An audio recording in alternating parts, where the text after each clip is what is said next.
салом дӯстони азиз, салом бинандаҳои гиромӣ. ҳозир ман дар шаҳри Крефелд муддати 1 ҳафта боз зиндагӣ дорам ва аз пагоҳ худо хоҳад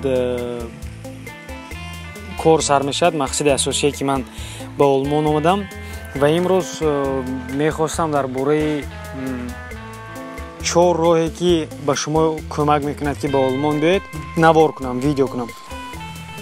мумкин баъзеҳо пурсанд ки барои чӣ мисол бояд ба Олмон равем ё ки ба Европа биёем. дар ин ҷо сатҳи зиндагии мардум нисбат ба давлатҳои мо Россия, Тоҷикистон ё ки сатҳи зиндагии мардум хело хуб аст.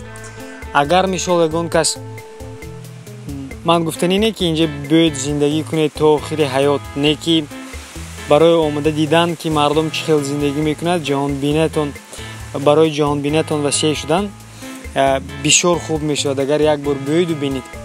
ва ин талабот аст. мисол ҳама ҷавонҳо мехоҳанд ки биёянд ва ан ҳамин навор ба шумо кӯмак мекунад ки чӣ хел ба Олмон биёед, чӣ хел ба Германия биёед. агар ба шумо ан ҳамин мавзӯъ шавқовар бошад, хоҳед ки омадан, то охири навор тамошо кунед, лайк монед, подписатсия кунед. худо хоҳад бо наворҳои зиёдтар мешавад. барои шумо мисол чӣ шавқовар ки фаҳмед дар ҳамин бора, фарқ надорад автомобил ё ки роҳҳояш, ё ки системаи шаҳрдорӣ ё ки кадом соҳае ки барои шумо шавқовар аст, метавонед нависед. ана инҷа дар ҳамин канал социални сети ман аст, сайтҳои иҷтимоӣ, метавонед нависед. ман албатта ба шумо ҷавоб медиҳам. роҳҳои ба Олмон омадан. як роҳи ба Олмон омадан ин барномаи Аупаир или Аупаир ба немишеш Аупаир или короче номаш намехоҳам. ин барнома шумо метавонед бо ин барнома 6 моҳ ё ки 1 сол ба оилаи олмонӣ биёед. шумо ҳамчун ёрдамчӣ ҳисоб мешавед, ягон коргар не. 1 сол ё ки 6 моҳ ё ки 1.5 сол, асосан 1 сол. шахсоне ки синнашон аз 18 то 25 аст, баъзе компания то 27 солаҳоро қабул мекунад, метавонанд 1 сол ба ҳамин муҳлат ба оилаи олмонӣ биёянд. аз шумо чӣ талаб карда мешавад? ёрдам дар корҳои хона. агар фарзанд дошта бошад, нигоҳубини фарзандаш, мисол саҳар нонушта мекунед, фарзандашро ба боғча мебаред ё ки ба мактаб мебаред. агар шумо мисол шаҳодатномаи ронандагӣ дошта бошед, касе ки мошин дорад, мошинашро метиҳад ки мисол бо ёрдами ҳавай баред.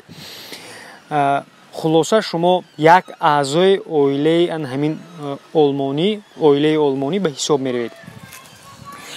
чӣ гуна омадан мумкин аст? бисёр компания аст ки ин роҳ хело роҳи осон аст. мисол агар шумо забони олмониро кам ҳам донед, хело ба дараҷаи паст ҳам донед, метавонед ки ба ҳамин оила биёед.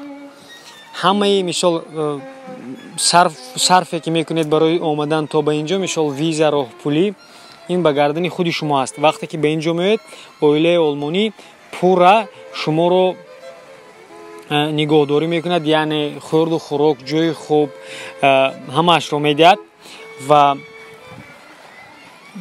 ҳар моҳ барои таши гелд, кармани расходи, мисол барои ягон кор сарф карданатон ба шумо 300, 250 ё ки 400 евро медиҳад, ки ин дар як моҳ дар Олмон ин бисёр пули хуб.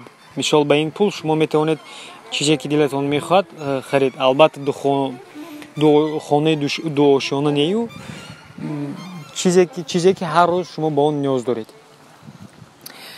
ба ин чӣ хел омада метавонед? ман якчанд сомонаҳо, якчанд сайтҳо ки ҳаст, суроғаш дар ҳаминҷо мебурад ё ки дар поёни навор шумо метавонед ҷустуҷӯ кунед, кобед ва ба олмон биёед бо ана ҳамин роҳ фрайвиллиге социалес я ёки фсё ин барнома барои волонтёрон барои шахсое ки фақат бепул мисол кор мекунанд кӯмак мекунанд агар мисол мақсад доред ки шумо инҷо биёеду бисёр пул кор кунед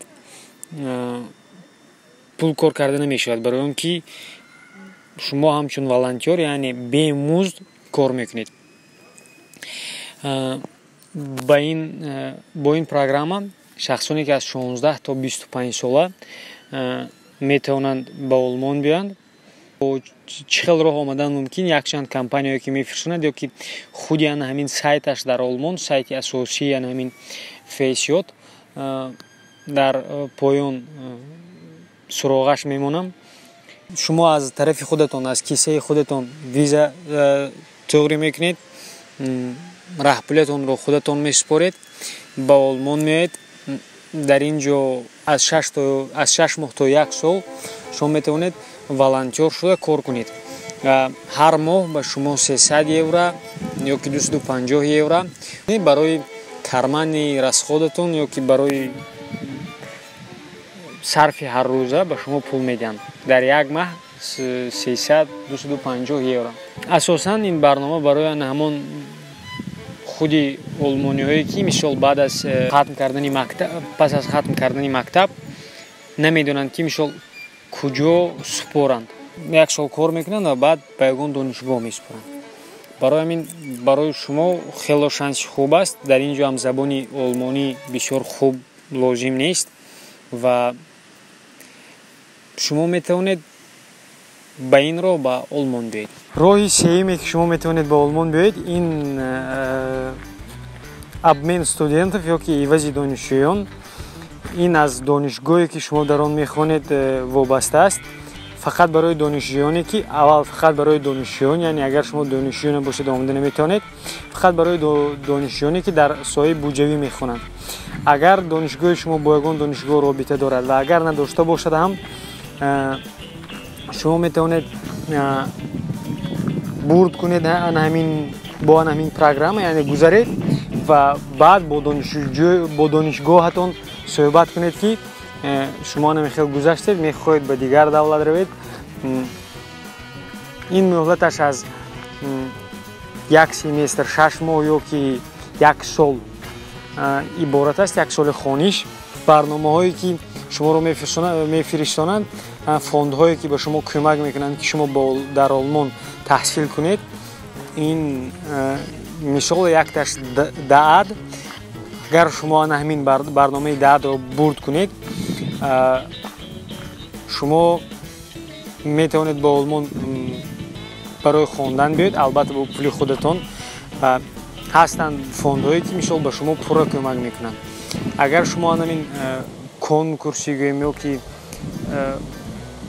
барномаи даъдро бурд кунед ба шумо ҳар моҳ 800 евро стипендия медиҳанд яъне бо ин 800 евро стипендия шумо метавонед ҳамаи он буҷае ки сарф кардед барои ба олмон омадан пӯшонед ва ҳамаи боз ба худатон мисол чанд маблағи зиёдатӣ монад барномаи беҳтарин ва барномае ҳозир ман дар олмон қарор дорам ин сезонни работи в Германии кор танҳо барои донишҷӯён барои студентҳо ва шумо метавонед зимистон ёки дар таътили зимистона ёки таътили тобистонатон ба олмон барои кор кардан биёед максимум 3 моҳ ва бисёр барномаи хуб ҳамаи он маблағҳое ки сарф мешавад барои омадан мисол виза ҳуҷҷатҳо роҳпулиятон ҳамаш аз кисаи худатон сарф мекунед лекин ҳамаи он пуле ки мисол истифода бурдед барои ба олмон омадан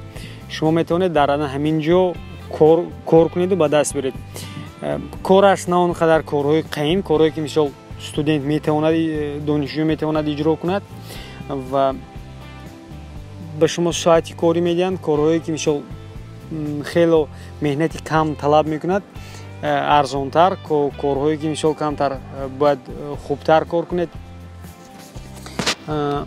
қиматтар ба шумо маблағ медиҳанд дар як ҳафта шумо метавонед 35-40 соат кор кунед. музди кориатон соати кори 9, 10, 11, 8, 7, 6 евро ба шумо ҷои хоб медиҳанд. бо ҳастанд коргарҳое ки мисол ҷои хоб намедиҳанд, шумо бояд худатон ҷои хобатонро ёбед. роҳе ки ман омадам ҷои хоб медиҳанд, ҷои хоб бепул. агар ман гӯям ки мисол хел пули зиёд медиҳанд дар олмон, мегӯянд ки дар он ҷо хӯрду хӯрок ҳам қимат аст, зиндагӣ ҳам қимат аст. Не, 300 евро дар як моҳ ба шумо хеле хуб мерасад аз аввал то охир, мисол барои хӯрду хӯрок ва дигар чизҳое ки шумо ниёз доред. кӯшиш кунед мисол ба олмон ё ки фарқ надорад. ин буд роҳи чоруме ки шумо метавонед ба олмон биёед. барои касе ки шавқовар аст, барои касе ки мехоҳад сафар кунад, биёяд, барои ҳамин нависед сайтҳои иҷтимоии ман ҳатман ҷавоб медиҳам.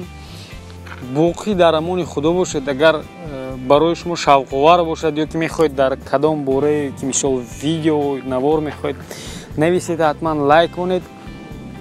ҳамаи чиз ман кӯшиш мекунам барои шумо, барои он ки мисол ба шумо писанд ояд, шумо ягон чизи нав фаҳмед. барои ҳамин лайк монед, дастгирӣ кунед. ман аз шумо хело миннатдор мешавам. дигар боқӣ дар амони худо бошед. Пока что мне нравится в Европе. Тамом, дигар ягон сухани нав нест. ана ҳамин 4 роҳе ки ман гуфтам, кӯшиш кунед, кӯшиш кунед, кӯшиш кунед. ҳатман меоед. ин ҷо хело зебо аст. хайр.